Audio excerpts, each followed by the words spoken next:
সবাই শীতকালে পকোড়া খেতে ভালোবাসে। সেটা যদি ক্রিস্পি হয় আর পালং শাকের হয় তাহলে জমে যাবে। প্রথমে পালং শাক নিয়ে নিলাম, সেটাকে কুচি কুচি করে কেটে ঠান্ডা জলে দিয়ে দিলাম। কে কে ঠান্ডা জলে স্নান করতে ভালোবাসে তুমি বলবে। যাই হোক, একটু চুপচাপ স্নান করে নিলে একটা বাটিতে তুলে নিলাম লঙ্কা কুচি, রসুন কুচি,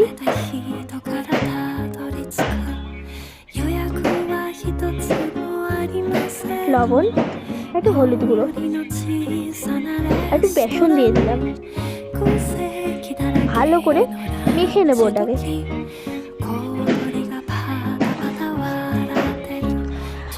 তেলটা গরম হয়ে গেছে, ঠান্ডা জলে স্নান করার পরে এত কিছু দিয়ে ভালো করে তেলের মধ্যে ছেড়ে দেবো। আর ওটাকে ধিমি আছে স্লো, আস্তে আস্তে ওটাকে আস্তে আস্তে ভেজে নেবো ভালো করে। তো আমাদের রেডি পালং শাকের পকোড়া।